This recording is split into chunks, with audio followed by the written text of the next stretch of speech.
Welcome, everyone. Welcome to Case Studies in Confusion. I wasn't expecting that. Dr. Joe Sowka of Center for Sight in USI is going to be our presenter tonight. Joe is half owner of Optometric Education Consultants. He's a wonderful writer. He is a wonderful presenter, as we're going to see. This is the first time I'm hearing this lecture tonight, so I'm kind of excited to hear this. Joe is also ranked #1 in Newsweek magazine last year. And Joe, if you want to add anything to that, I'm looking for this Case Studies in Confusion. I wasn't expecting that. Please take it over. All right, very good. But I think I want to emphasize the way I like to say this is case studies in confusion.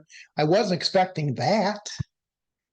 So here are my disclosures in the past 24 months. I've been a consultant in the advisory board for Bausch and Lomb. Everything has been mitigated. This is really all my own material. Now, further disclosure, I want to say that I work in a large medical surgical practice. I'm not in an academic referral center any longer or in academia. I book 25 to 30 patients a day, primary care, glaucoma, cornea, emergency, contact lenses. So I function pretty much as everybody here does today. And I don't have 2 hours to do a neuro-op evaluation. I try to teach practical neuro-op, but sometimes we get a little surprised. Sometimes things don't go the way we think, and we have to redirect and recover. So what I want to do is I'm going to try to address each case depending on the presentation and how people would address similar situations. But of course, this is going to be dependent on people's comfort level. Not everybody's comfortable ordering neuroimaging or serology. But you know, Greg, I will say that people are becoming more comfortable. And the reason I say that is, you know, we've all got these phone of friends where people would reach out to us and ask about what is this, how do I approach it, and who do I refer it to? Now, Greg, those same people are reaching out and they're sending texts and emails and asking, what test should I order? And they're ordering the tests. And then maybe I'll get that question, what does this mean when the imaging comes back or the serology comes back? So I think that the education works because people are going from who do I punt this to what test do I order and how does this test impact? Now, I'm going to say more evaluation is nearly always good. I mean, there's a potential of over testing, but doing more is what is needed in many situations. I do a lot of medical malpractice work as an expert witness, and I've probably done 150 to 200 cases. In fact, two cases just came in last week, Greg. And I had an epiphany one day. I thought about it, and I realized in all those cases, I can't think of a single situation where an optometrist who was being sued, had done neuroimaging, ordered blood work, or performed a culture. It's when these things don't get done or don't get acted upon that problems happen. But more evaluation, I think, is almost always a good. So I want to give insight into thought process, kind of work through these mentally, why things are the way they are, and when wrong or the case shifts, how to adjust and what to do next. Now, philosophers are lovers of wisdom. They believe the land, sky, and sea, the universe is together in a very orderly way. It's absolute and unchanging law, and we can understand these laws through logic and reason. Well, I can't tell you how often in clinical practice I have to say, don't be a philosopher searching for truth, accept that a cause may not ever be found. And I've had to say that to many patients. There's also what I call the easy button that I hear all the time. You know, disc edema, one of our local optometrists who's a former student gave me a call and said, I've got a patient with disc edema I would like you to see. And he throws in there, she's a little overweight. And when he says that, I know what he's thinking. But remember, it's not always pseudotumor causing the disc edema. There's non-arteritic anterior ischemic optic neuropathy. This is a great diagnosis that people use as a diagnosis of convenience. There's no test to rule it out or rule it in.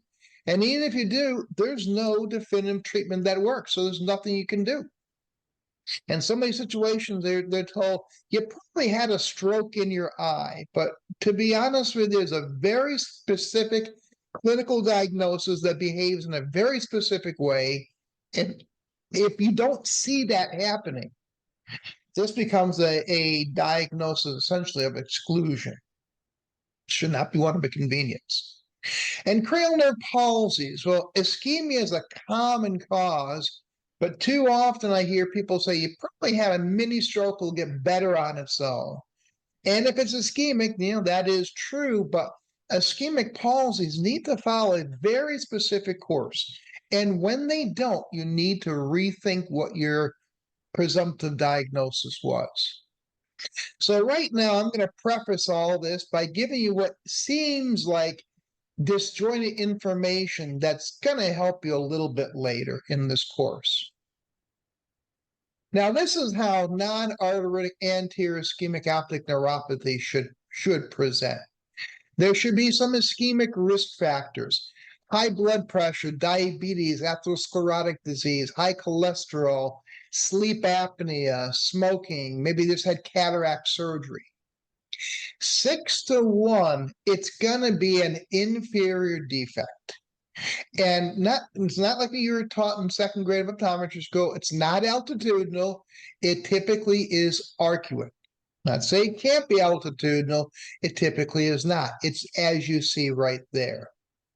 And they're going to have a hyperemic swollen nerve. There's going to be a disc at risk.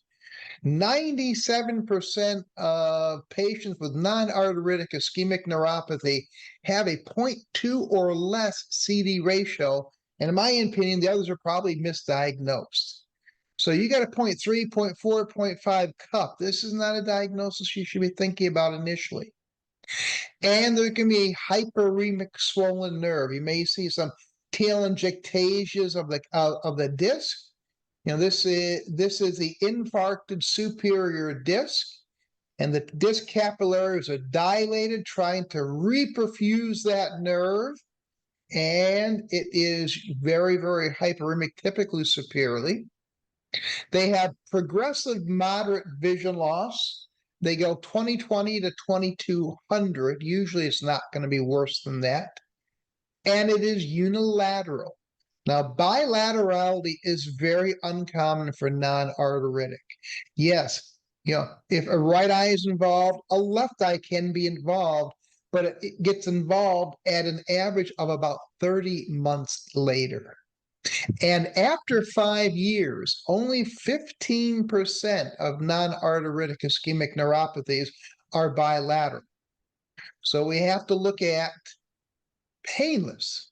Yeah, it's a painless loss of vision.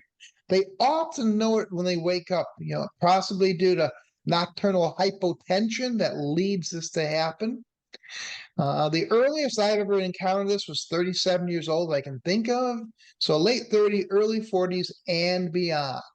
But the key features here, it is painless. 6-to-1 inferior field defects, hyperemic swollen nerve, unilateral. If it doesn't look like this, don't make this your first diagnosis. Ischemic cranial nerve palsies. Microvascular palsies are typically painful. They can have this orbital or retroorbital discomfort that usually happens before their double vision. That's about 90% of cases. Patients can only have one microvascular palsy at a time. You can't have a 3 and a 6. You can't have a 4 and a 3 or a 4 and a 6 at the same time. You can't have them in separate eyes. Multiple palsies require more evaluation, and complicated palsies require more evaluation, meaning they have something else going on. 2 palsies, 6 nerve palsy and a Horner syndrome, fourth nerve palsy and a hemiparesis. These are all things that need to be evaluated further. Now, here is the profile to watch. Ischemic palsies are going to get worse over a week. They'll probably be no better at 2 weeks, but they're not going to get worse for 2 weeks. Anything getting worse for 2 weeks is not ischemic. Typically, if it's ischemic, after about a week, it's going to be complete. But if it's building up and getting worse slowly over 2 weeks, that's not ischemia. Then they don't do anything for about a month. Just doesn't change. At about 6 weeks, however, you should have some significant improvement, about 50% better. 12 weeks later, they're generally going to be resolved. Now, if it improves or resolves in less time, it's not a gift. All right. It's because it's not ischemic. You have to look for something else in that situation. So it happens, gets worse over a week. About a month happens, nothing goes on, very, very stagnant. Bringing them back every week is like watching paint dry. There's no improvement. They get nervous. You tell them 6 weeks, you should be markedly better, and they are. 12 weeks, they'll probably be recovered. Anything that doesn't follow that is not ischemic. The question becomes, how much evaluation should be done on these presumptive ischemic palsies? Pamaker and Associates up in Philadelphia actually looked at a series of patients who were older, who had vasculopathic risk factors, had isolated palsies, and they actually did evaluation on these patients, and they found some of them had other causes. Some had tumors, some had stroke, some had giant cell arteritis, some had myasthenia gravis.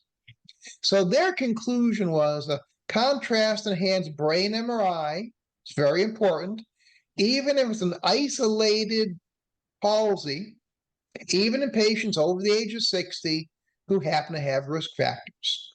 So they also said sed-rate C-reactive protein and acetylcholine receptor antibody should also be considered. That's quite a bit of evaluation. Now, if you break it down a little bit, most of those cases they talked about were third nerve palsies. Now, you take that out of the equation, the likelihood that an isolated 4 or isolated 6 in the elderly is something other than microvascular infarct is only around 5%. But clearly, all third nerve palsies should be images with CT, CTA, and or MRI, MRA. Now, if you want to be squeaky clean, you have an isolated palsy, patients older, microvascular risk factors. If you order a brain MRI, CRP, sed-rate, platelets, and anti-acetylcholine esterase antibodies, you're going to be squeaky clean. Now, I'm very hard pressed to do that for fourth nerve palsy alone. But if they have a history of cancer or something unusual about the presentation, it will prompt testing. Now, do I do this? You may ask, do I do this in all the patients that I see like this? Sorta, kinda, maybe-ish. If I have an isolated presumptive microvascular palsy, I don't trot all this out. I will usually look at them, watch them, follow them, and add things as necessary. So, Greg, if you ask, do I do all these tests for every patient? No, probably about 25% of patients. And the reason I do it for about 25% of patients is something changes or something is different. But if they're usually, and I will image all third nerve palsies, but throwing everything else in there, I'm not really sure that sed-rate C-reactive protein and myasthenia testing is really necessary on every suspected microvascular palsy in an older person. Now, here's some other important considerations. Giant cell arteritis is the most common chronic vasculitis in the elderly. It can improve. It can exacerbate. It can self-limit. It can actually burn itself out. Unfortunately, the risk of catastrophic vision loss is always there. So all cranial nerve palsies, patients with headache, patients with transient ischemic attacks, jaw or scalp pain, over the age of 50, you really should delve into the history and follow up the serology if indicated. My threshold for testing for GCA in my practice is very low. I probably do it several times a week. Keep in mind that in my practice in Venice, I have more patients over the age of 90 than under the age of 23. I'm going to say probably the average, if I had to guess, that is probably about 65. So it's really the cohort that we're looking at, and it's hard to fault somebody doing too much testing. And always remember, inflammations, cancers, and even aneurysms can actually improve spontaneously. So beware of things that improve and then recur. Anything that doesn't follow that microvascular course of a short-term worsening, stabilization for about a month, then steady improvement beginning at 6 weeks should raise suspicions. All right, that's sort of our background information I provided. Greg, did any questions come in or anything I should be aware of? No questions. Things are quiet. And that was a nice background and concise. I like that. All right, but there's a lot of information there that we're going to try to use and apply. So this one I call, I wasn't expecting that, number one. He's a 70-year-old male who sees my resident in our practice complaining of intermittent horizontal double vision. She diagnosed a presumptive decompensating phoria. And Greg, my opinion, you can share if you agree or disagree, your thoughts. Maybe you never really thought about it. I think decompensating phoria is kind of a spurious diagnosis. I mean, hard to say that if you don't know they had a big phoria to begin with. And there are probably some patients who do decompensate, but there are other things that can cause this type of presentation, including some rupture or stretching and aging of tendons between the muscles. So decompensating phoria, probably about half of those patients that we've diagnosed with that in the past probably have something else. Well, he gets worse the next day. My resident calls me and asks me to see the patient urgently. So I see him the same day.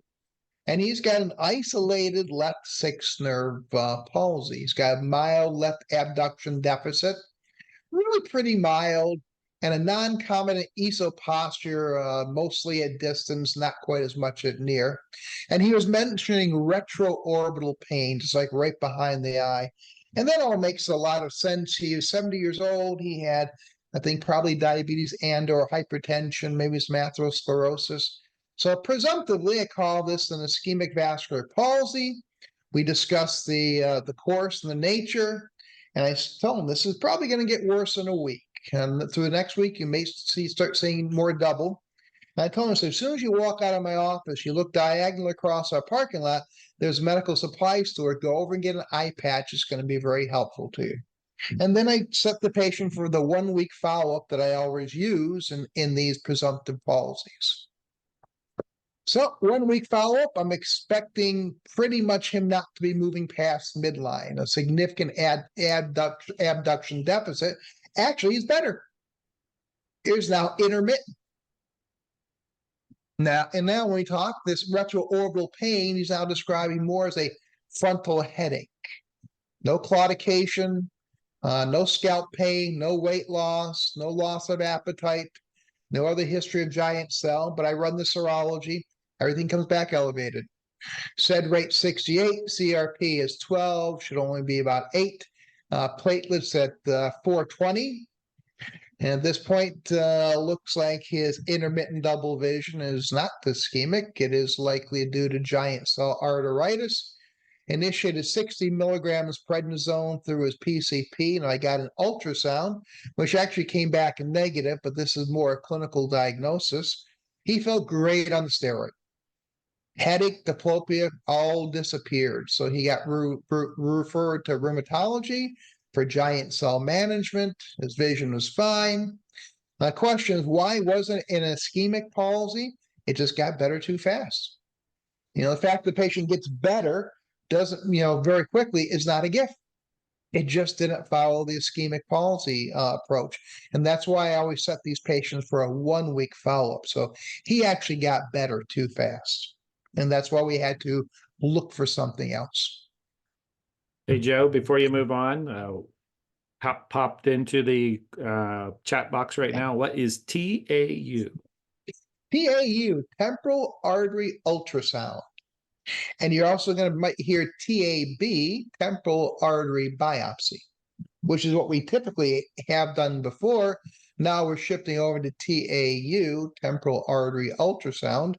And probably we're going to be throwing that with axillary ultrasound, actually going underneath the armpit to see if there's any findings of GCA there. Now, double vision happens in giant cell. There's about a 27% incidence in patients with giant cell getting double vision. And most are caused by acranial neuropathy. 3 and 6 are about the same percentage. Cranial nerve 4, a lot less. Sometimes an orbital apex syndrome, maybe it's a polyneuropathy, or a lot of times it's undetermined because it's intermittent. They may not actually be present during the examination. Intermittent double vision is highly suggestive of giant cell. Now, double vision is going to resolve spontaneously in about 20% of the patients, and they're all going to resolve with treatment with steroids. Some will resolve immediately, others a little bit later. People on IV steroids had a faster resolution than people on oral steroids. So don't forget, intermittent double vision can be a manifestation of giant cell arteritis. Now that brings me to, I wasn't expecting that, number 2.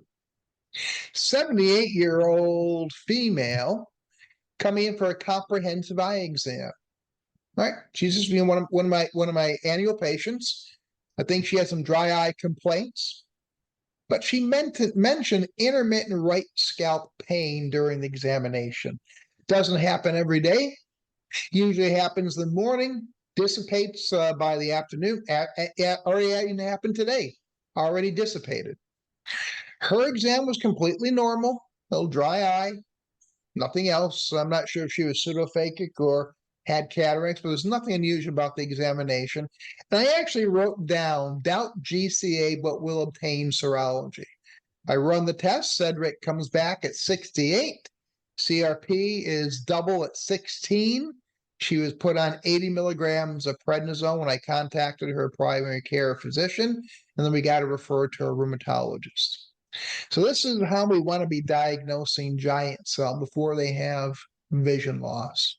So the caveat to remember is giant cell arteritis is the most common chronic adult vasculitis. It can be there for weeks to months.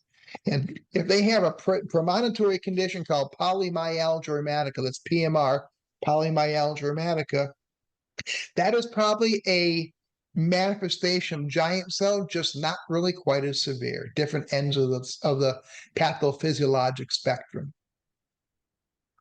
So initial symptoms in giant cell arteritis: headache, very, very common.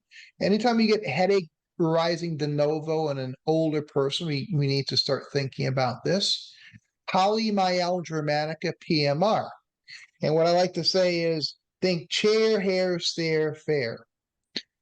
You just can't ask an 88-year-old, are you having pain? They're going to say, yes, everything hurts. I'm 88 years old. Chair. It's hard for them to get out of chairs, particularly lounge chairs. Hair hurts when they comb their hair. Stare, hard to walk upstairs.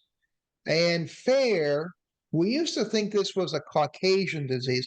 I probably should put a question mark or a strike through the fair.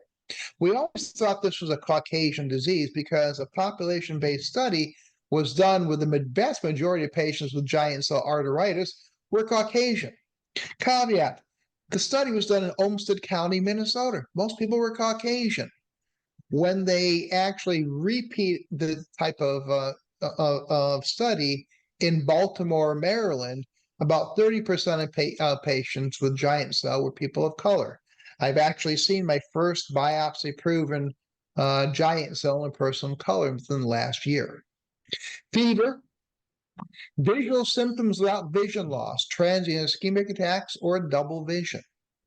Weakness, malaise, fatigue. There's some things that all these things have in common is that they can have a normal examination. Your exam could be normal. They have the disease because giant cell arteritis is the most common chronic adult vasculitis. So always think about this in your elderly patients. Headache and pain. If we look at the vascular distribution, lingual artery, facial artery, ophthalmic artery, carotid, occipital artery, temporal artery. Their pain can be in the temporal region, occipital region, in the neck, in the ear, jaw, scalp. A lot of times I've had patients complain they had pain on the cranium, like right on the top. So don't just look for temporal, it can be anywhere in the head. Clinical pearl, any acute vision loss in the elderly is giant cell until proven otherwise. And you're not going to want to hear it. Definition of elderly, 50 and above. Don't hate the player, hate the game. It's not me. I can guarantee if you pick up any manuscript in the peer review literature right now talking about giant cell arteritis, temporal arteritis, or arteritic ischemic neuropathy, I can guarantee the first sentence in the introduction will say it's an autoimmune vasculitis afflicting patients over the age of 50. And if you ever wonder what you should do, read the chief complaint aloud to yourself. Patient comes in, 88 years old, here for a routine examination, mentions headache. Okay, 88 years old, they mention headache. You need to either explain that away or investigate some way, either yourself or with a primary care physician. Now, real easy to do GCA testing. I print up said rate C-reactive protein, CBC/platelets. I give it to them. I say, you can walk into the lab. You don't need to be fasting. It usually, the CRP comes back a little bit later. Said rates usually comes back pretty early or pretty quickly. So if you ever wonder what to do or if you should do something, what is the chief complaint?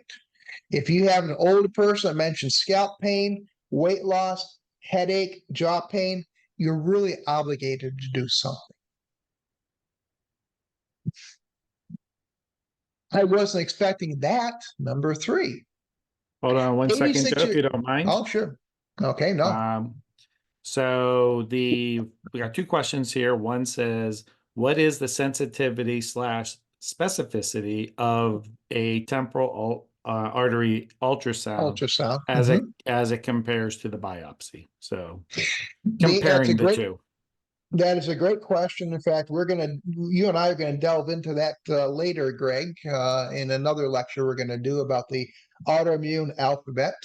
But I will tell you that the specificity is a little bit less with ultrasound, but sensitivity, but it's very close to biopsy, and sensitivity is they're very, very close. Now, that being said, in Europe, they don't really do biopsies any longer. They just do ultrasounds. And I think we're probably going to start adding axillary ultrasound underneath the armpit, looking for signs there as well. But it's a good question. Very, very similar. The next one is, what do you consider normal values for the ESR and C-reactive protein? And then along with the anti-acetylcholinesterase antibodies. Okay. Well, you have to go. You have to consider what is the lab values. CRP is reported differently. Sometimes it's in terms of percentage. Sometimes it's a number. Generally speaking, over 8 is a little bit unusual. Over 10, the CRP is very unusual. SED rate, sometimes it'll go up to 20. We know that it can be higher than that. We've always considered age divided by 2 in men and age plus 10 divided by 2 in women. Generally speaking, that when we put SED rate, C-reactive protein, and platelets together, it generally is pretty sensitive, fairly specific. You don't usually see marginal cases. Usually they're gangbuster findings, or they're very, very negative, very, very normal. Hope that answers the question. Do you look at hemoglobin, Joe? I kind of use four. I look at Mhm. C-reactive protein. I look at ESR, platelets, and pretty much Mhm. all of those potentially could be going up. I really don't know a good reason why the platelets go up, but Mhm. then hemoglobin would then go down. I can't, and they all four don't have to be happening, but you did, like you Mhm. said, 2 out of 4, 3 out of 4, significant shift. They're off. They're off for that. Well, hemoglobin, normal chromic normocytic anemia is pretty common in GCA. I don't usually look at hemoglobin. There's some argument that you should probably look at liver function studies. I don't usually do that either. All right, Anything here's on that. anything on the maybe you mentioned it, but the acetylcholinesterase antibodies? Oh, that is based upon what the lab sends back. It's they have certain values. I don't memorize them. I will say that the antibody testing is a slow test. They usually have to send them out to specialty labs. But I go with what the values that they put on the report. Right, exactly. Yep. One more rolled in while you're on a roll here. Mhm. Is a negative temporal artery ultrasound enough to talk you out of a biopsy, or would it still get a biopsy after all, even if it was negative? It makes me look into the overall case and how much should I think that they really had the disease. Now, if the testing is marginal or low, or maybe the values of our test, and the ultrasound is negative, I generally am not going to go on to a biopsy. I can't think of a case in the last 2 years where we've gone through ultrasound and then gone to biopsy. We because they can have a negative ultrasound, they can have a negative biopsy. It becomes really mostly a clinical diagnosis. And if the rest of the clinical picture is there and they're responding well to steroids, I usually share that with the rheumatologist and we work on that together. But I've not done a negative ultrasound where I've gone for the biopsy after that. And you got to thank you for that. All right. All right. I wasn't expecting that. Number 3. 86-year-old female presents with intermittent complaints of double vision. She developed an eyelid droop about 2.5 weeks earlier, and that got worse over a week. Had a previous history of Bell's palsy on the left side 25 years ago, feels it's returned. And she was a glaucoma patient in our practice with another provider. I had never seen her before.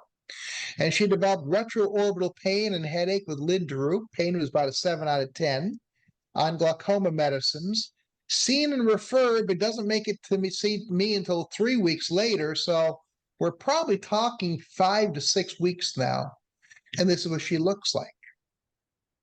And she's got an eye that's down, but when we lift it up, it's an eye that's also out. And that's not consistent with Bell's palsy. So let's take a look at her.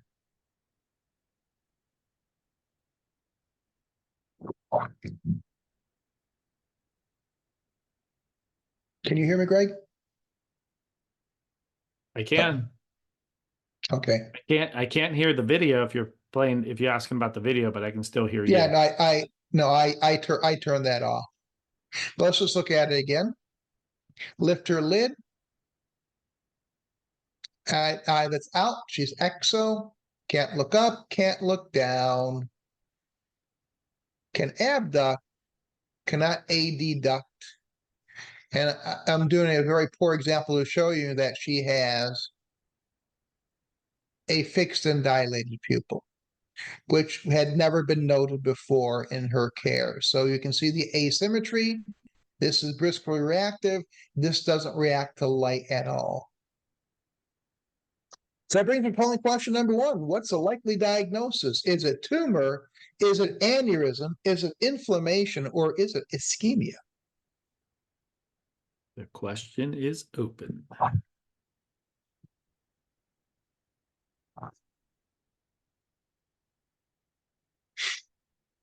So when we look at it, brisk, small, reactive, fixed, doesn't move, doesn't react to light, doesn't react to anything. If you're having trouble finding the polling question, remember on the right-hand side, chat, poll, click polls, and the polling question should be there. And we can see right here, ptosis, down and out. Tumor, aneurysm, inflammation, ischemia.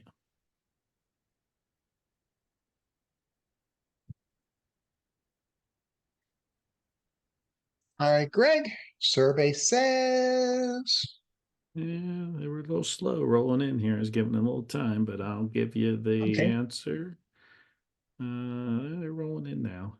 We'll display it, and it says 14% are tumor, 62% going with the aneurysm, 5% saying inflammation, and 19% going with ischemia.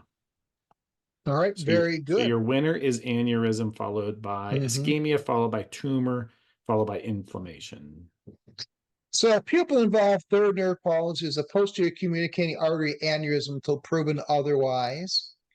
And an incomplete palsy is also an aneurysm until proven otherwise. Here, she's got a little ptosis, has a little bit of motility deficits. That's, regardless of the pupil, that could be a developing aneurysm, as the vessel blows. Now, 30% of third nerve palsies are caused by aneurysm. I don't want to mislead you. There's not a 1 in 3 chance that every third nerve palsy is aneurysm. Based upon clinical features, there are some people who have a 90% risk of having an aneurysm, like this woman did, and others have a low risk of having an aneurysm, maybe 5%. Now, vasculopathic third nerve palsies will resolve in time, typically 90 days. Life-threatening aneurysms will rupture in time. Now, CTA is really the preferred non-invasive imaging for third nerve palsy. CT is great for subarachnoid hemorrhage, but CTA requires contrast. If they're renally impaired, then MRI, MRA will be done. CTA is superior to MRI if they can't have an MRI, if they have metal in their body or claustrophobic. MRI is superior for non-aneurysmal causes. Maybe you were wrong, and the MRA adds very little time to the scan. The best device that we could ever have would be one device that does an MRI and a CTA simultaneously. But a recent study showed the majority of third nerve palsy patients do not get the appropriate urgent imaging. Now, the third nerve and the posterior communicating artery run in parallel in subarachnoid space, very close. Now, the whole issue of the pupil is, if this aneurysm will expand, it's going to touch the pupillomotor fibers that are coating the third nerve, giving you not so much a dilated pupil, but an unreactive or poorly reactive pupil. Now, because the rich anastomotic bloodshed communication in diabetic or hypertensive infarcts, the core of the nerve, the vasovasorum, shuts down. The nerve becomes dysfunctional, but the pupillomotor fibers are really still pretty well perfused. That's the difference between a pupil sparing and pupil dilation. Now, this is where it's all happening, the circle of Willis, this posterior communicating artery. It can also be at the tip of the basilar or at the junction of posterior communicating artery and the internal carotid. Regardless, it's the same neighborhood. If you tell the imagers where to look, the radiologists where to look, they're going to find it in that area. Now, this is a very deadly disease. Half these patients will die from aneurysm rupture within 29 days, and 20% will die within 48 hours from rupture of the aneurysm, subarachnoid hemorrhage, brainstem herniates down through foramen magnum, and constricts the respiratory center, they die. They need emergency care and time counts. The question is, why don't you send them to the ER? Well, this is your typical ER physician when they encounter a patient with an eye problem, right? They're not comfortable with it for the most part, and she only has conjunctivitis.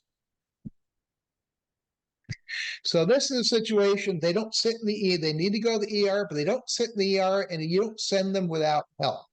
They get the Disney Fast Pass, or as Greg likes to say, the lightning lane. They're not going to wait. They're going to go right to the front of the line. So I call the ER physician with detailed notes, recommendations, and I give my cell phone number. I call the triage nurse and spoke to the ER physician. I can tell you right off, as soon as I say intracranial aneurysm, the posterior communicating artery, the triage nurse always says, "Could you hold on for a second? Let me get the physician on the floor." So left pupil involved third nerve palsy, most likely aneurysm, CT, CTA, MRI, MRA, and neurosurgical consult. Stat ER physician agrees with me with all my recommendations. Send her right over. I'm ready to receive her. Here's what I wasn't expecting, Greg. She gets the ER, is rushed for testing. CT, CTA, MRI, MRA, all normal. No evidence of PCOM aneurysm. The ER physician agreed by diagnosis, agrees with that. He's perplexed. He went down to radiology and said, there is no aneurysm there. Patient was admitted, evaluated by neurology. After an extensive evaluation, patient was cleared, patient released. Now, I've never seen her again, but she is the glaucoma patient, one of my colleagues. So she comes back 6 months later for her glaucoma evaluation. Left eye is now still fixed and unreactive. Palsy nearly completely resolved with some deficits.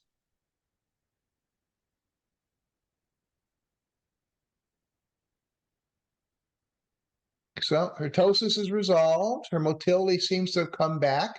She still has a fixed and dilated pupil, which was never present before. But she's still alive. You know, you got to consider she's 86 years old. The average life expectancy is about 84. Not to say that we want anything, and there's no evidence of aberrant regeneration. So, likely diagnosis, undiscovered aneurysm, some other compressive lesion. Well, we look very carefully. Is it ischemic? Is it idiopathic? That brings me to polling question number 2. Guys, what are you going to do now? Do we leave her be?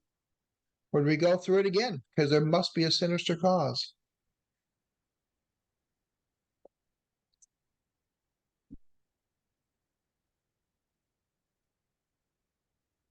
Are they rolling in? I had a little delay of getting the question open. The question is Oh, open. no worries. Very good. They are rolling in now. Yeah, I remember speaking with the ER physician. He was perplexed. He said, yeah, that's a pupil involved third. They looked, they did everything, MRI, MRA, CTA, CT, specifically looking at all that vascular structure, found nothing.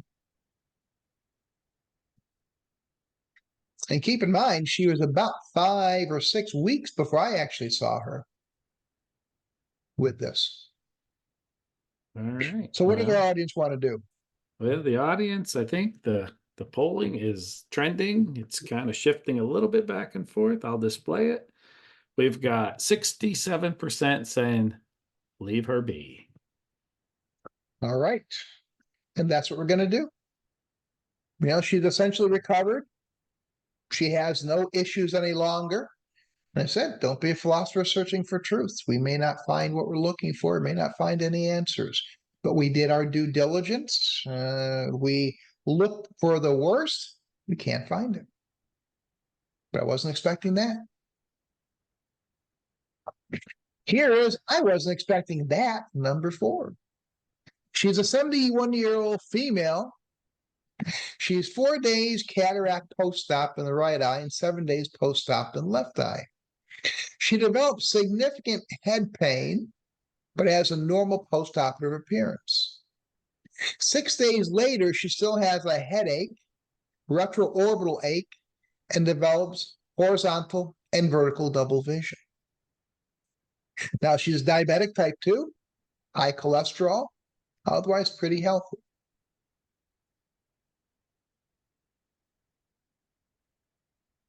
All right. So this came to me, this was from a colleague in their practice who wanted me to see the patient. She was very concerned because she had a ptosis and a little bit of an exodeviation, and she felt it was a partial third nerve palsy, which I agree with her. We're dealing with a partial third. And if we consider partial thirds could be developing aneurysms regardless of the pupil. So a partial third means we have to treat it as the worst possible situation, a potential aneurysm. She has pain, she has double vision, she had ptosis. So she's got a partial right third nerve palsy. We got to consider the possibility of a PCOM aneurysm, and exactly the same thing as the last patient. Sent to the ER with directions as to what the diagnosis was, what to image, how to image, and what to look for. Now, she dutifully went. All imaging was normal. There is no mass. There's no aneurysm present. Now, she comes back a day later. This is when I get to see her. If you notice, how does she look a little bit different? Her left eye is up and out. Her right, we're looking at was potentially a right partial third. Now we're looking at a left eye that's up and out. This is Halloween. She's wearing her Halloween shirt. Now this is a common phenomenon. I'm going to show you how to assess this. I hate it when they do this. Look at me. Look at me. Close your eye. Close your eye. Now look at me. Now there's your third. So what she was doing was she was fixating with her paretic eye. Now we can see the lid is down. She has an adduction deficit, an elevation deficit. So she has gotten worse since the ER from yesterday. So always remember that. If they fixate with the paretic eye, it really throws things out. I hate it when they do that. Close your eye, look at me. Now our third is back. 3 days later, she now looks like this.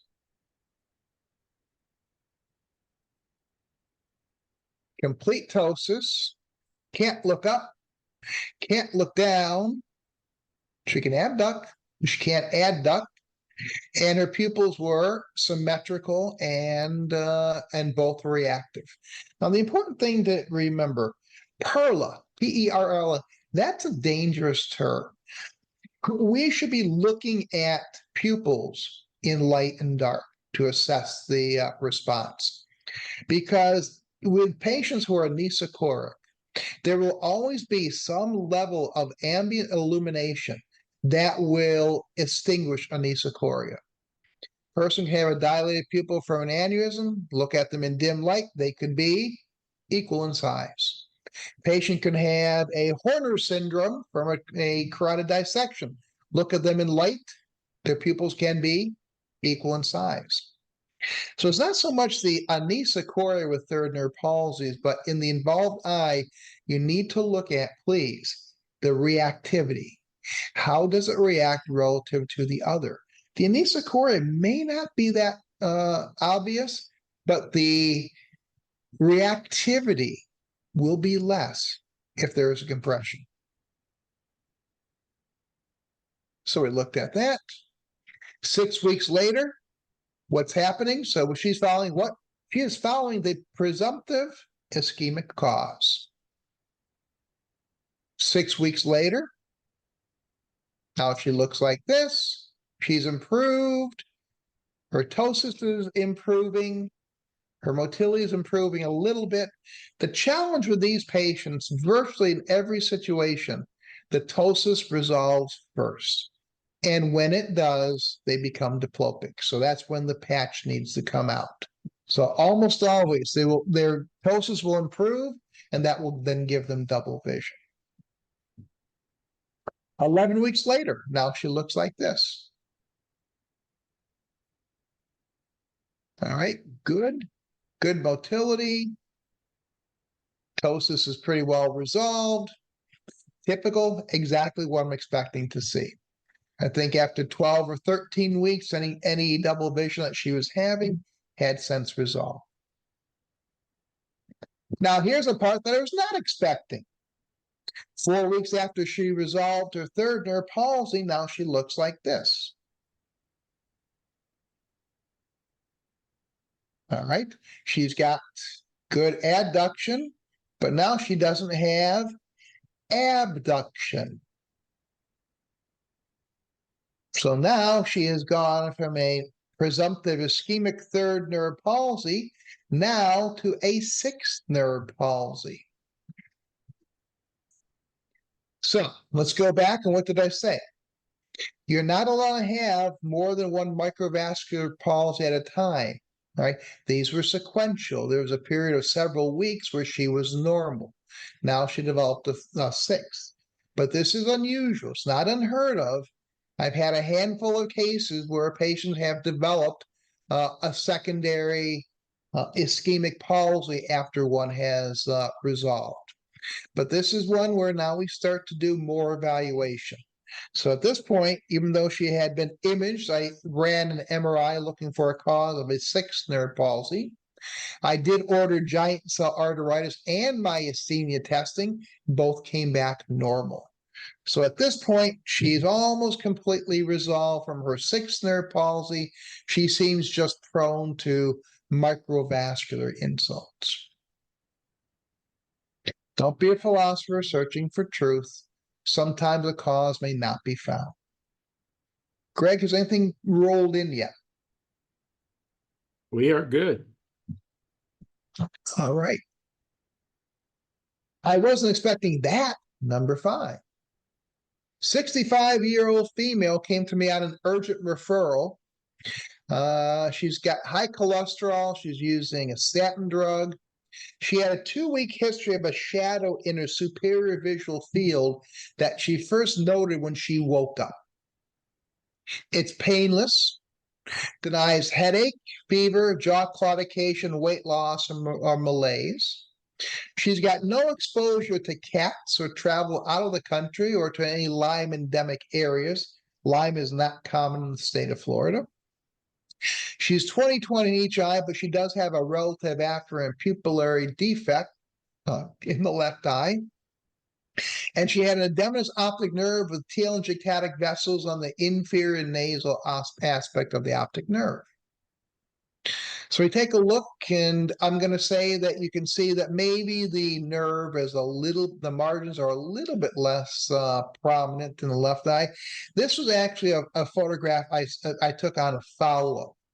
Our camera was not working when she first presented, but I can tell you this area right here was edematous, and there were some telangiectatic vessels. We can see the corresponding field loss that she notices. We take a look at the OCT, and everything is coming out pretty normal in the right eye. And this was done at the original visit. You can see that we have a hot spot corresponding to some areas of disc edema there. So polling question number 3. The most likely diagnosis of this patient is arteritic anterior ischemic optic neuropathy, non-arteritic anterior ischemic optic neuropathy, compressive optic neuropathy, infectious optic neuropathy, or it might be something else. All right, I was ready for you for that one. So the question is open. We have people that are beginning to respond. So I'll go back so we can see. 2-week history, shadow superior field. Notice when she woke up. Painless. No giant cell symptoms. Afferent defect. That's what we see there.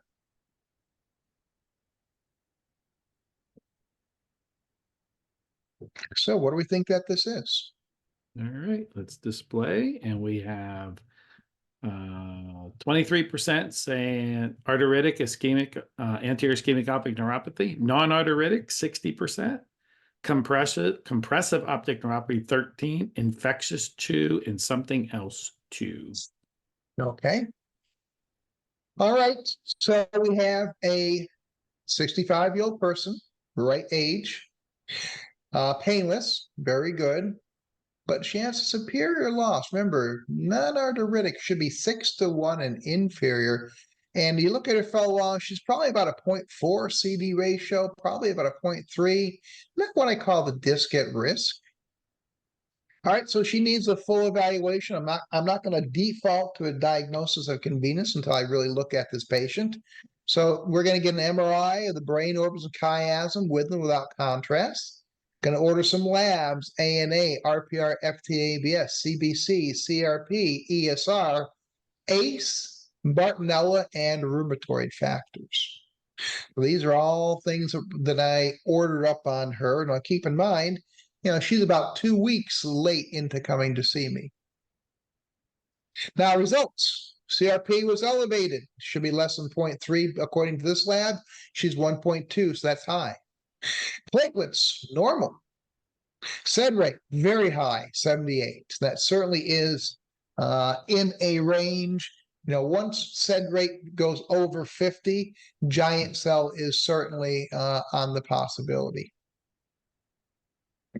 All right, so this patient has temporal arteritis and arteritic anterior ischemic optic neuropathy. Yes or no? So these are the first things that come back. These are the first things that come back. I get CRP, high, platelets, normal, SED rate, high, very high, actually. And these are the lab ranges. So does she have temporal arteritis and AAION? Yes or no? Okay, rolling in nicely. Polling question is open. When I close this polling question, I'll check the questions real quick.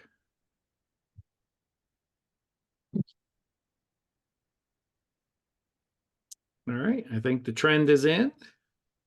We have 69% saying yes and 31% saying no. All right, you've got to consider that strongly. But I also have to say, my instinct was she did not have temporal arteritis. So let's go through this and see what happened. MRI was normal. I expected that. But you have an optic neuropathy and an elevated SED rate and C-reactive protein. You got to consider it to be giant cell. Even though I know she doesn't have it, it doesn't, if she had no symptoms, there's no pain, she's had it for 2 weeks, it's unchanging. That's a little suspicious to me for giant cell. I know she doesn't have it, but you got to consider an optic neuropathy, elderly patient, these findings, you got to think about it.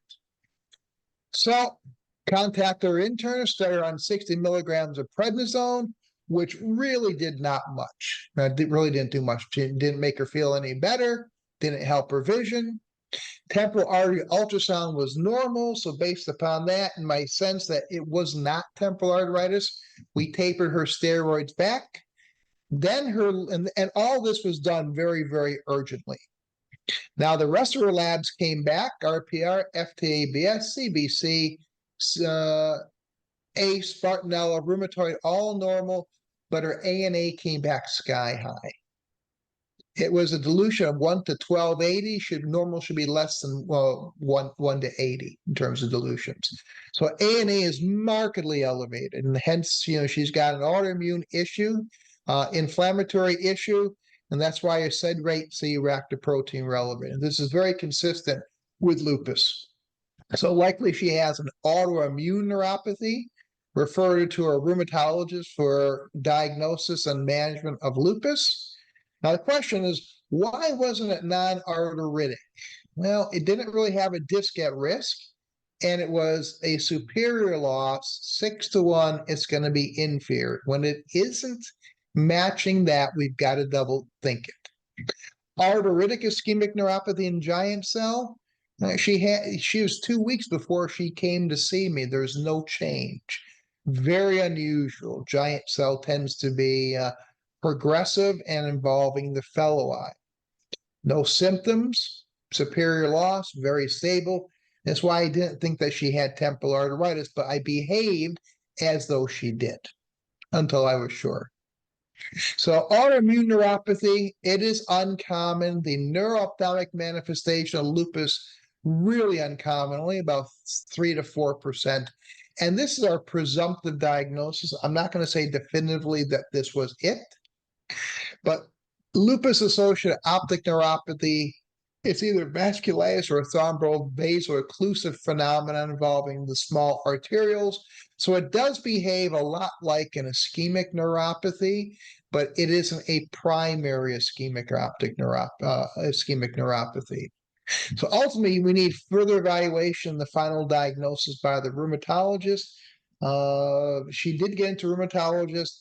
He and I did speak. He did give me a call to get some information and get some direction. And he said, I don't feel comfortable treating her for giant cell. I said, well, you shouldn't, because I don't think that she has it. I said, really, what we need to do is please evaluate her for lupus. And that was his approach. Hey, Joe, can you go back one slide? Sure. This one? Because I know the one with the ANA result. I think it's one more. Mm-hmm. It's There right it here. is, right there. Yep. Mhm. So I always just like to explain this because I still think, some of our colleagues, like a little further assistance with this. So you have down there that it's normal 1/80. So basically when I explain this to my students and to colleagues is that, it's kind of like, salt water that's out there. If I put a whole bunch of salt water in, or a whole bunch of salt into water, the less than 1/80 means that, you put 80, one is salt, 80, and you can't really taste it. So basically, if you put a lot of salt in it, then they double it. They go to 160, then they go to 320, and they keep having to dilute it. So what we're seeing there is it took 1,280 dilutions to get it to show a negative, which that means to this patient that there's a ton of anti-nuclear antibody out there. So when you see that number, a lot of people are like, oh, that's only 1 in 1,280. No, that's how many times they had to keep diluting it in order to get it to be negative. So that's a lot of ANA. And I just wanted to just go down and explain that test a little bit more to our colleagues. That's a great explanation and a great analogy, Greg. Thank you for doing that. All right, I wasn't expecting that number 6, and to be honest with you, I actually kind of was expecting it, but I think a lot of people looking at this case may not be expecting what actually came out. But I kind of was expecting it. So let's work with her. She's a 46-year-old female who was referred to me from a local optometrist with a new sudden onset of blurred vision in her right eye for about a month. No pain. She feels she's missing a piece of her vision and has kind of unspecified vision loss. No double vision, no head pain. Now, she thinks she might have had COVID a week before the vision loss, but didn't test for it. So she doesn't know. She could have had flu, could have had cold, upper respiratory infection, or COVID. We don't know. Use omeprazole for heartburn. Now, additional history.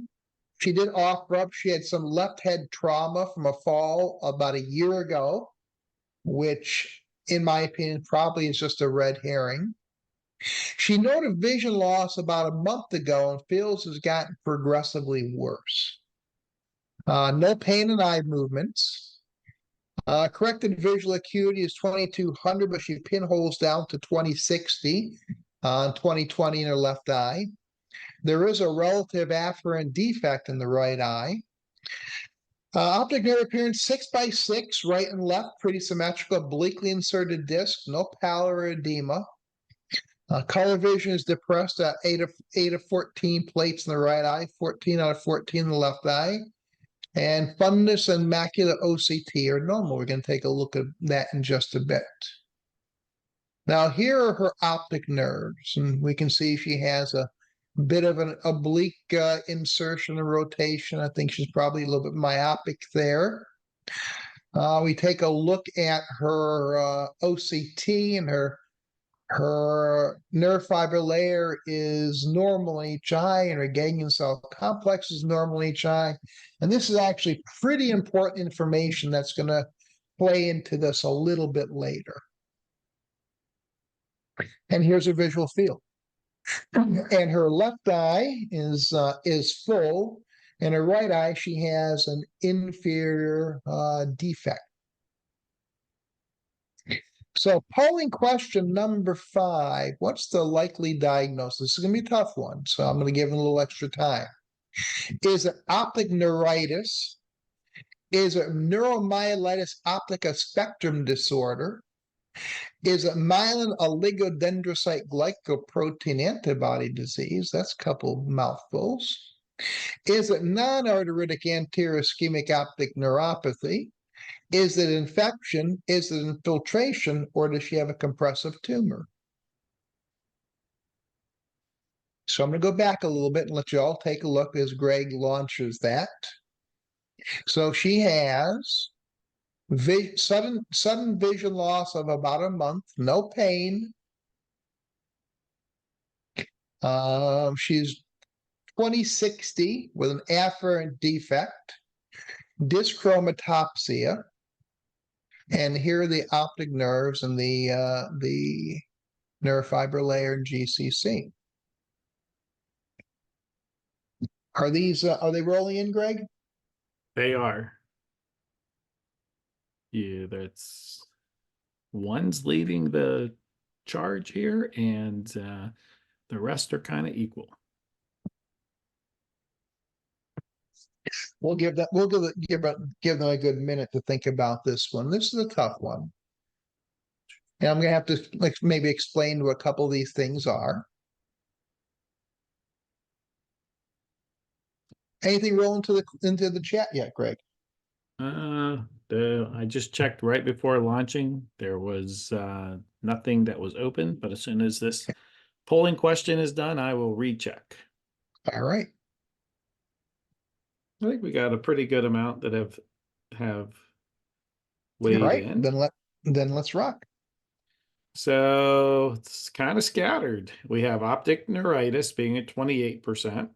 We got non-arteritic ischemic optic neuropathy at 21. We got a compressive lesion at 22. And then your neuromyositis, your myelin, are about equal at 9 and 13. And then infection at 8%. And no one has bitten for infiltration, 0 responses. All right, well, let's look at optic neuritis. We can talk about NMO and MOG as well. These are all demyelinating disorders. Optic, I think we have to be more specific nowadays, Greg. We can't just say optic neuritis and imply MS.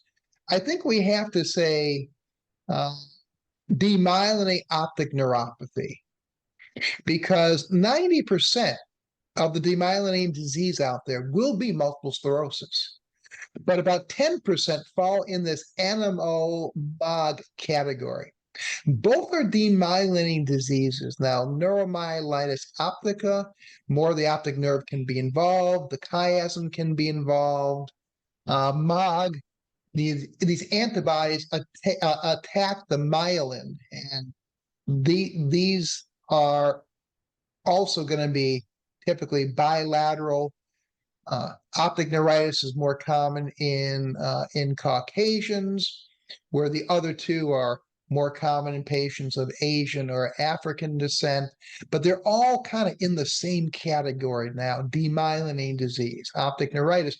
We really just can't say that anymore. We really have to think demyelinating neuropathy and understand that in 10% of the time, it's not multiple sclerosis. It's going to be NMO or MOGAD. Now, there are a couple things to consider. Optic neuritis, she didn't have any pain. No head pain, no eye pain. That's a painful disease. The vast majority of patients, they complain of dyschromatopsia and head pain before they do vision loss. Now, non-arteritic, she's got the field that goes along with it. It's painless, that goes along with it. But look at her optic nerves. She's cupped. Those are not disc at risk. So we don't want to default into that. If we default into that, we could be making a mistake. It just doesn't fit what I told you about at the very beginning. So there are too many things that are pointing away. Now, optic neuritis. If we're not considering optic neuritis, we're not really considering NMO and MOGAD either, because they're really all very, very similar. We just have to now look at the subset of optic neuropathies or demyelinating and consider that these might be there. Non-arteritic, I don't like the optic nerve. But let's take a second look. She's got this painless loss of vision, progressive over the past month. Now, when I had a suspicion about something else. And when we discussed it, she felt she had been having trouble with her contact lens for some period of time and kept replacing them. And we had a good conversation. And I said, don't let me put words in your mouth.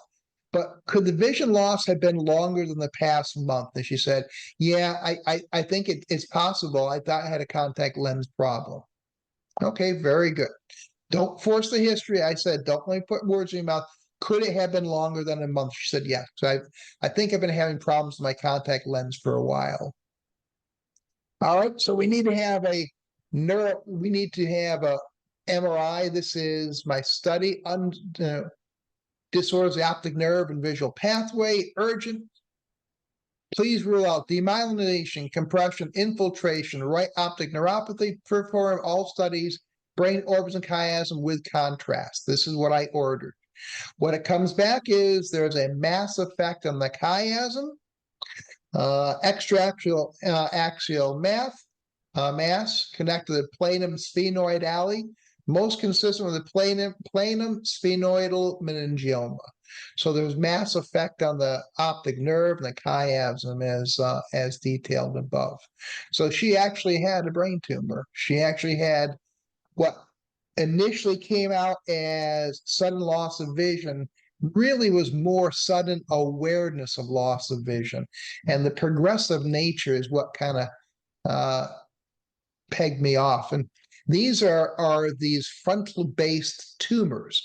Now, very close to the frontal lobe, very close to the olfactory nerves. These are people that can actually have a flatter affect if the frontal lobe is involved. They may actually have agnosia. They can't smell things. Now, neither of these things, I didn't test her for smell, and her continence was very, very normal. So she didn't have a flattened affect. These are mass lesions that are grown from the planum sphenoidal alley. So this is a meningioma from the midline anterocranial fossa, classified either as a planum, sphenoidal, or meningioma, or olfactory groove meningioma. These are about 10% of all intracranial meningiomas. They can manifest with cognitive dysfunction, a very flat affect, and maybe vision loss later. They can also have loss of smell.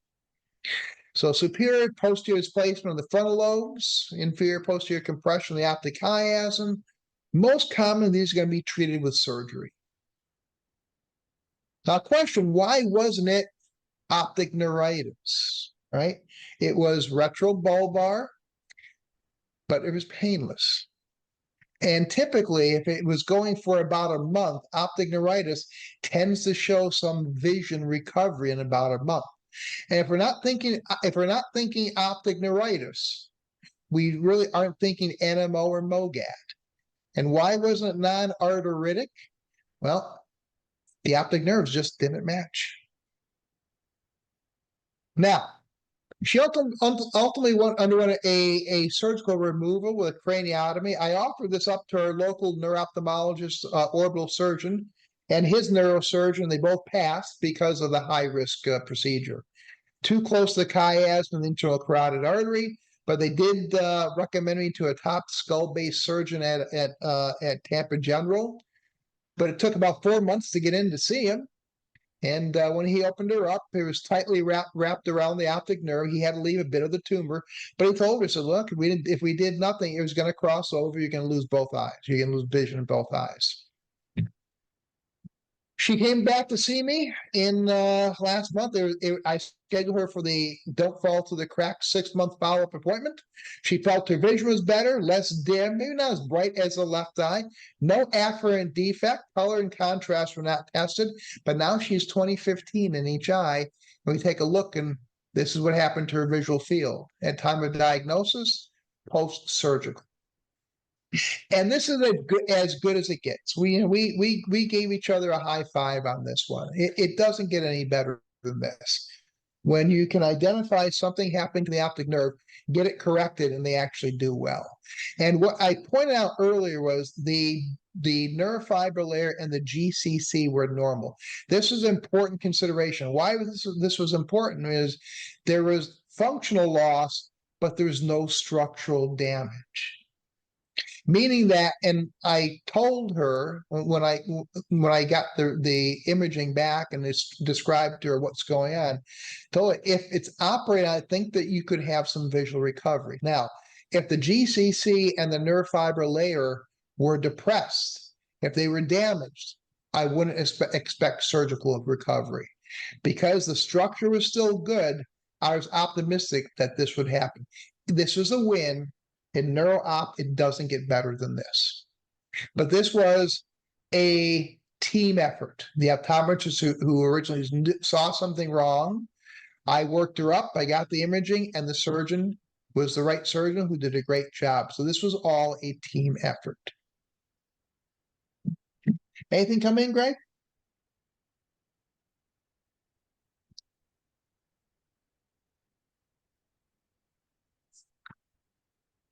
Yep, I was muted. You are good, Joe. All right. All right. I call this, I wasn't expecting that. Number 7. Now, reality, only one part of this I wasn't expecting. So let's work through this one. 30-year-old female recently relocated from Tennessee. She comes in with her mother, and I don't remember if it was she was with her mother and her daughter or just her mother, but I know her mother was with me. And she had old records, and another doctor had mentioned that her mother was in the exam room as well. I don't know, Greg. I don't know if that's pertinent or not. I'm just giving that information. But she has a history of lupus, and reality was she had a previously elevated ANA, but was not diagnosed nor treated. She is also presumptively diagnosed with multiple sclerosis, or as opposed to possible chronic inflammatory demyelinating polyneuropathy, which is not progressive disease. Is all diagnosed in Tennessee. She's had no treatment for it, and the MS, was unclear. But I had old records to refer back to. She uses norhindrone for restless leg syndrome. Now, what happened was she went to the ER because she had sudden painless vision loss in her right eye. So sudden painless vision loss, right eye, goes to ER. They diagnose her with blurry vision and conjunctivitis, and they give her erythromycin ointment. Told her vision loss was either from lupus or from MS. Now, it may sound egregious, but again, this is what I'm getting from the patient. I don't know what transpired in the ER, but she did have a tube of erythromycin ointment. I don't think that they're treating blindness with erythromycin in the ER. But she went to a PCP, which was, she's new to the area, so it's a new PCP, and he urgently referred the patient over for an evaluation. So she's hand motion right eye, 20/20 left eye. EOMs are intact, had difficulty following a target, and did report double vision while testing her EOMs, which I find kind of curious if she has hand motion vision to have double vision. Confrontation field full left eye. She couldn't do anything in the right eye, couldn't do perimetry, didn't even try. Pupils reactive, no afferent defect was noted. And let's go through our diagnostic evaluation. Here, her optic nerves. And here is her OCT. So I'll let everybody take a look at that. All right, going back, hand motion 20/20. EOM seem intact, can't do fields, pupils normal, and she looks like this. All right, so that's going to lead me to polling question number 6. What's the likely diagnosis? Is a retrobulbar optic neuritis from MS? But I guess if we have MS, we have to put NMO and MOGAD in there as well. Is it optic neuritis from her lupus? Is an ischemic neuropathy? Is it something else? Or is it non-organic vision loss? Now, the ER said her vision loss is probably from her MS or her lupus. I'll give that back to you. Are we beginning to roll in, Greg? Yep, polling questions open, responses are rolling in.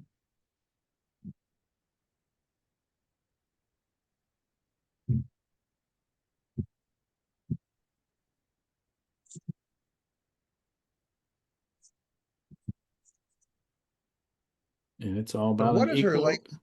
it's all about an equal race right now. Oh, that's cool.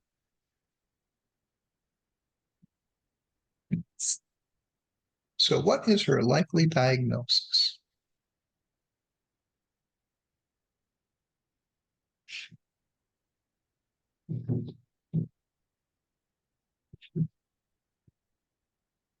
All right, I'll display the answers.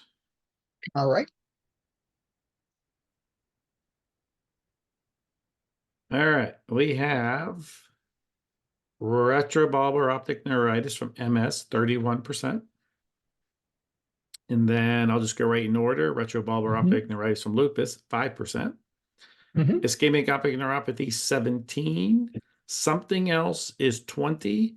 And non-organic vision loss, 25%. So your two winners are A and E, with C and D being equal to about 20%, and the 5% was retrobulbar optic neuritis from lupus.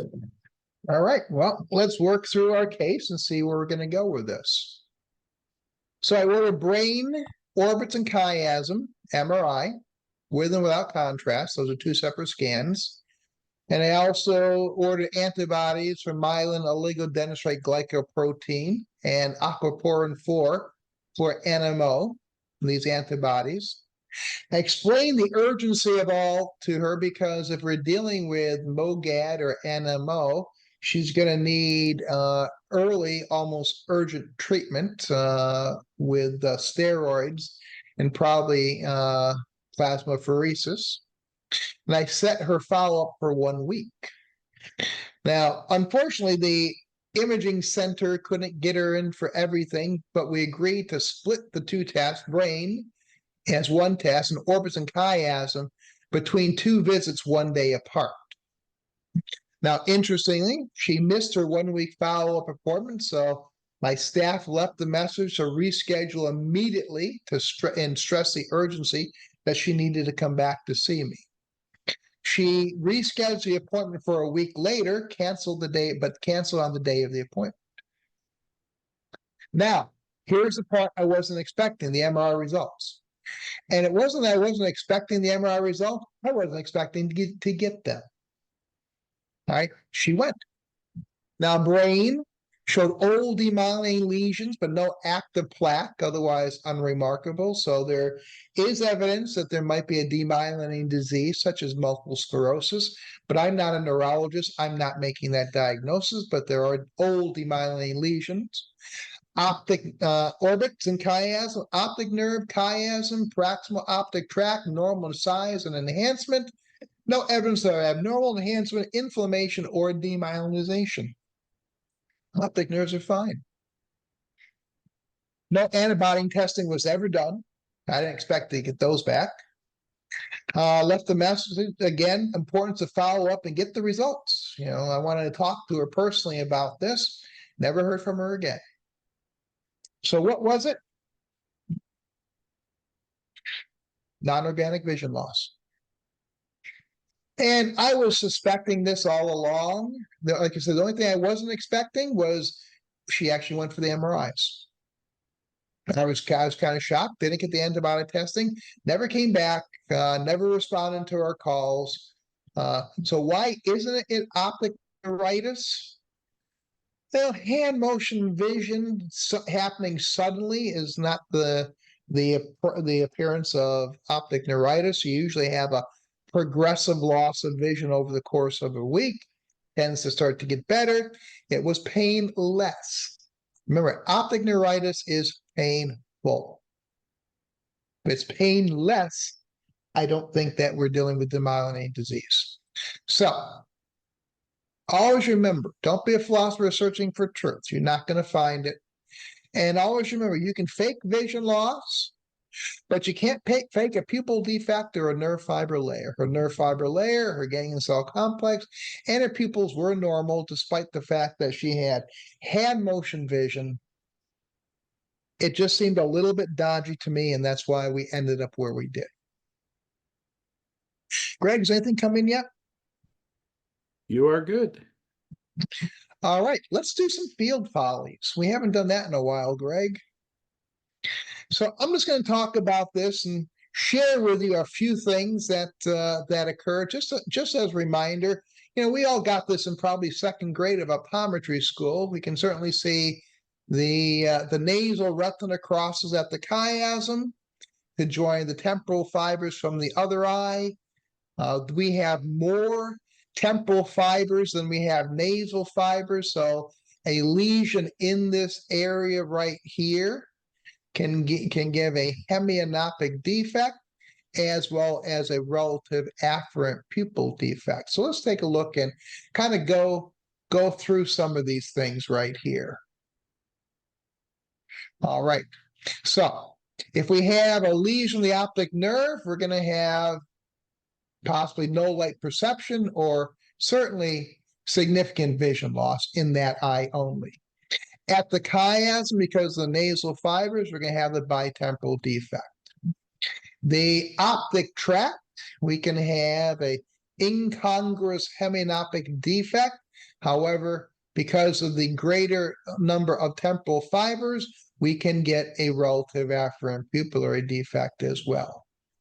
Now, the lateral geniculate nucleus right here, we have what are called the Pac-Man fields.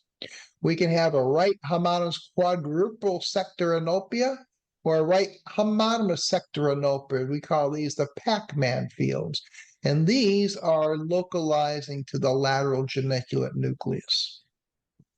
The left temporal lobe, okay, now we're up here, number 5, temporal lobe. All right, this gives us the right homonymous upward quadrantenopsia, what we know as the pie in the sky. And when we go down to the parietal lobe, we can have a right homonymous hemianopic defect that is denser inferior. We call this the pie in the floor. Now, we all learn that, but the reality is they're almost always, you know, parietal lobe lesions. Even if they look like this, they're all pretty much parietal lobe lesions. If we have the left occipital bank, we can have a right homonymous lower quadrantenopsia with macular sparing. If we have the lower bank, we can have a right homonymous upper quadrantenopsia with macular sparing. And if we get the right occipital lobe, we can have both. We have a left homonymous heminopia with macular sparing. So this is a pretty good diagram. I like this, and I think it's fairly well accurate. So always have this as a resource. I think this is a pretty good resource that explains to you what's going on in the visual pathways.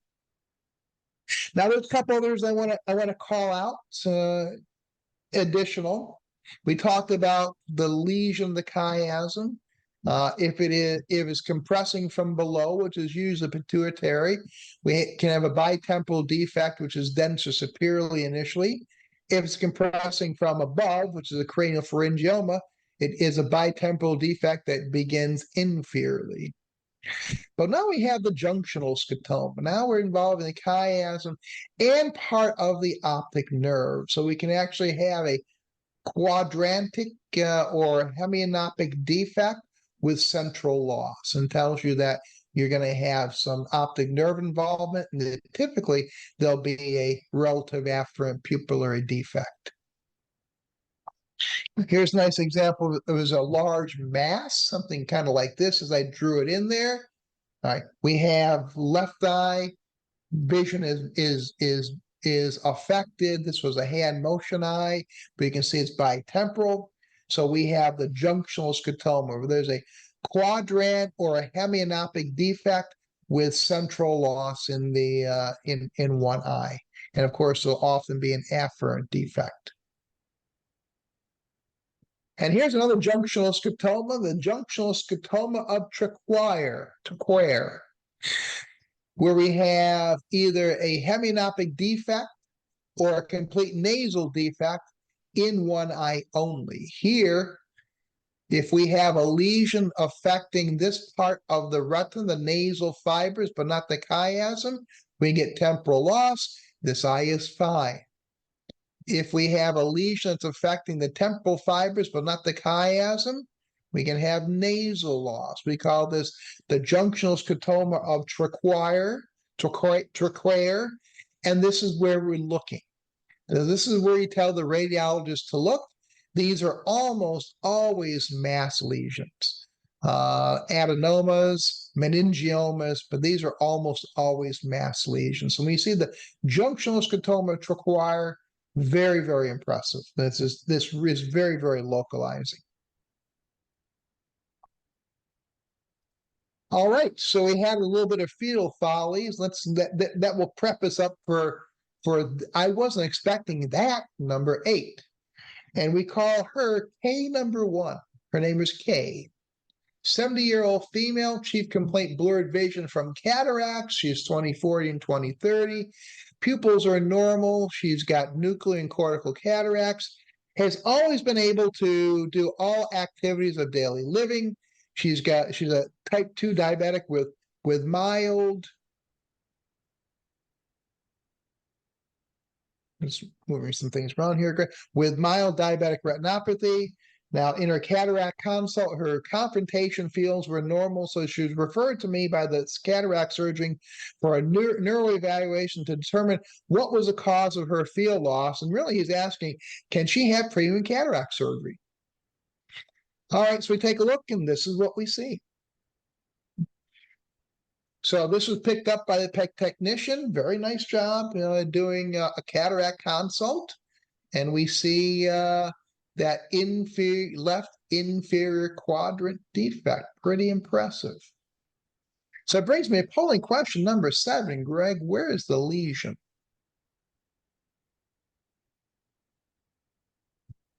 Is the optic chiasm, the right temporal lobe, the left temporal lobe, the right parietal lobe, or the left parietal lobe? Polling questions open and responses are coming in. So that's why I gave that little primer of the visual pathway.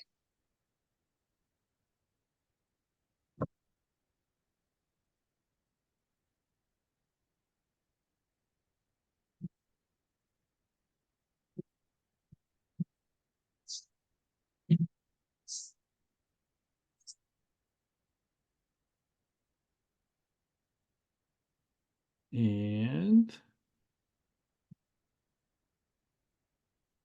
Survey says. I'll give everyone a little acronym here before we open this up. Remember, visual fields are the pits: parietal inferior, temporal superior. Okay. Good one to remember. Here we go. Optic chiasm, 7%. Right temporal lobe, 19. No one's going left temporal lobe, 0. Right parietal lobe is the clear winner at 56%, and your left parietal lobe at 17%. Very good. Very good. That brings me right to polling question. What's the likely etiology? Did she have a stroke that she wasn't aware of? Is it a mass lesion? Is it an aneurysm? Or is it something else? That polling question is open. Stroke, mass lesion, aneurysm, something else. I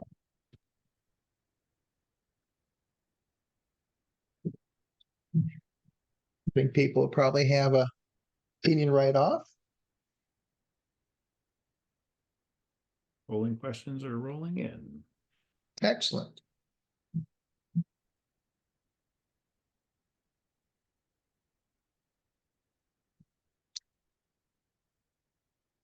So what is our likely diagnosis for this? Or likely etiology?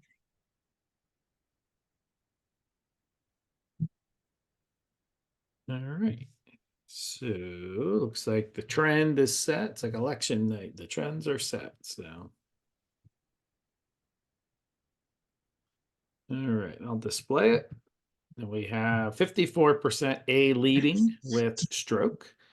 And then we have almost in order mass lesion at 26%, aneurysm at 8, and something else at 11. So you've got stroke and mass leading the way. Excellent. And all the reasoning that everybody has used is correct. But remember, the title of this talk is I wasn't expecting that. So let's just take a look in our imaging. Basically, let me skip over this. Brain was normal, but the chiasm was in contact with the right and left A1 segments of the internal and the internal carotid arteries and circle of Willis. There was mass effect on the chiasm. And she actually has a chiasmopathy. We have these normal vessels. We have the A1 segments in the right and left eye. In some cases, they can be causing a mass effect on the chiasm. She had no brain lesions. The normal orbital contacts, myoclonic microangiopathy, that's little old man, little old lady disease, normal whole brain post-contrast, no acute intracranial process. Brain is normal, chiasmal issues with chiasmopathy. That brings me to K number 2. She also had same name, K, same diagnosis. Comprehensive exam where scleral contacts for keratoconus, treated high blood pressure, normal optic nerves, normal retina, abnormal confrontation fields. And we see this, her OCT was normal, and we see she has massive vision loss that she is unaware of.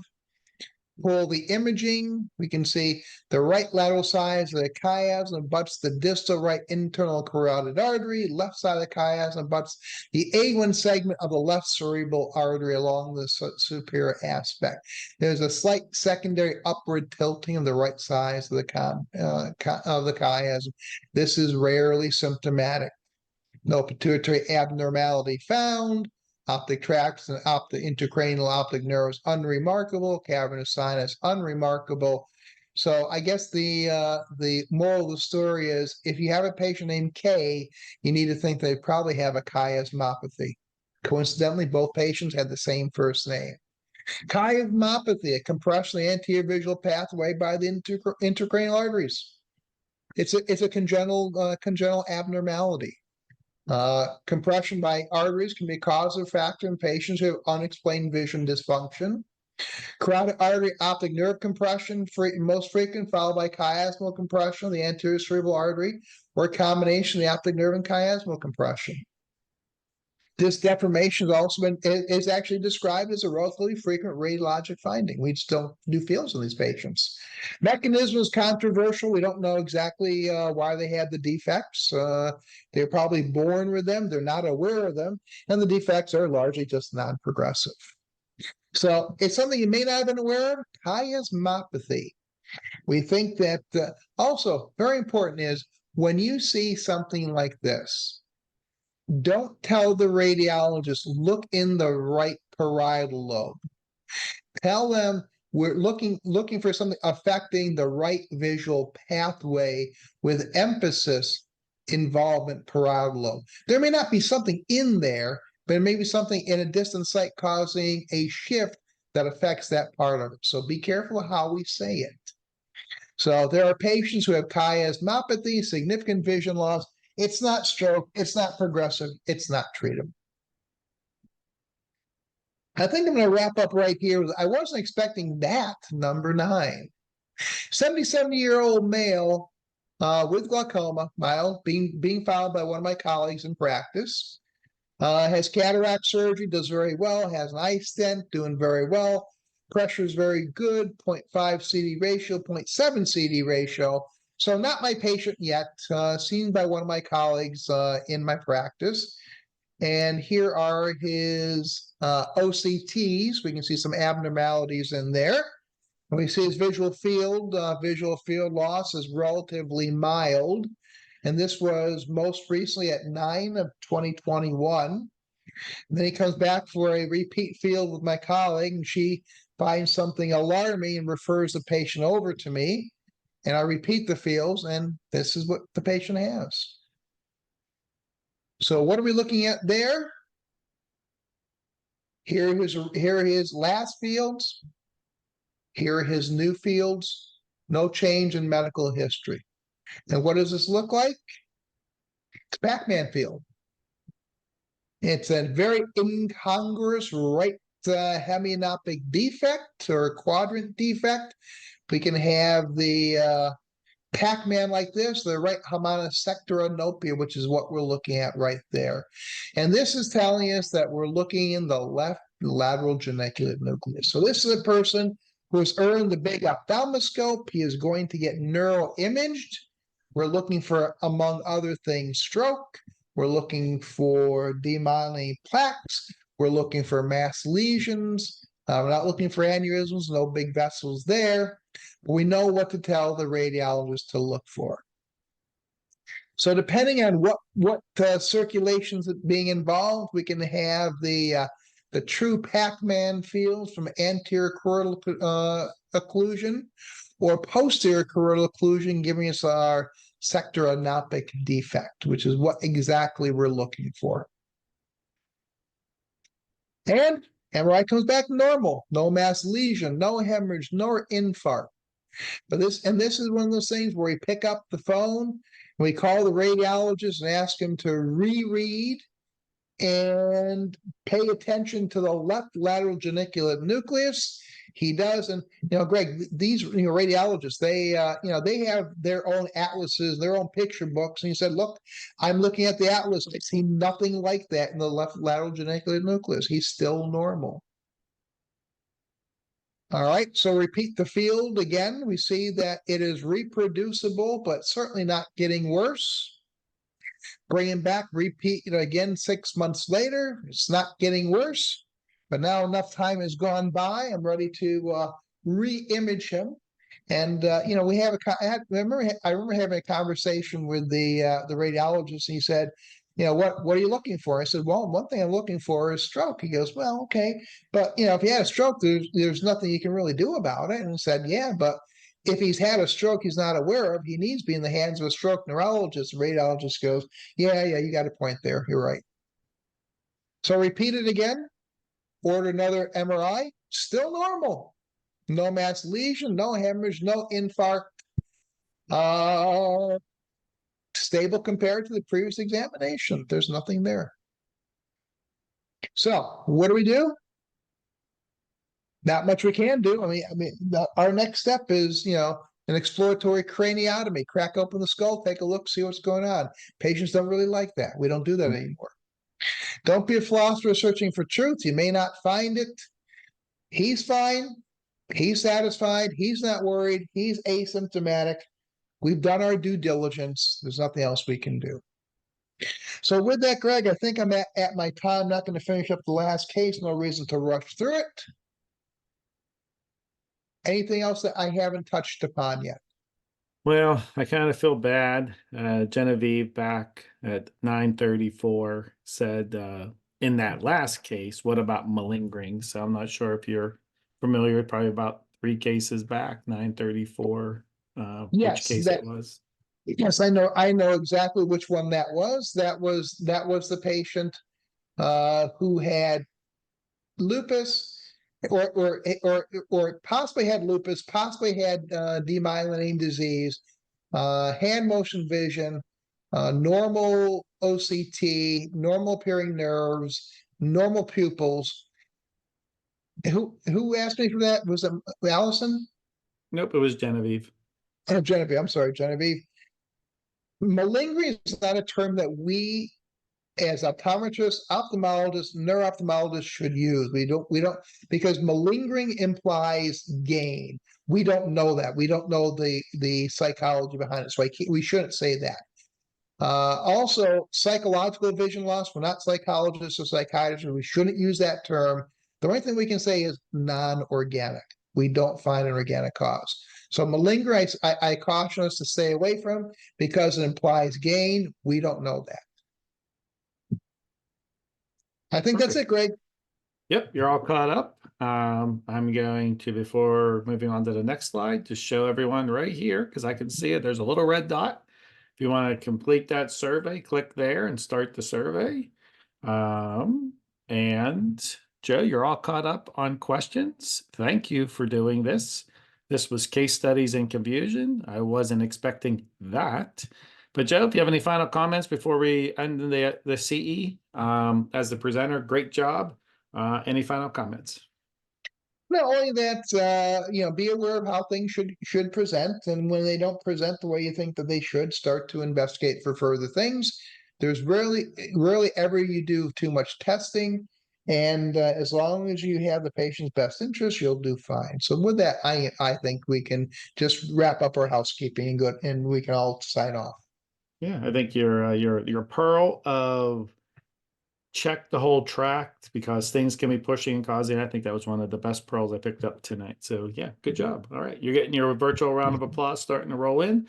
That will conclude Case Studies in Confusion. I wasn't expecting that.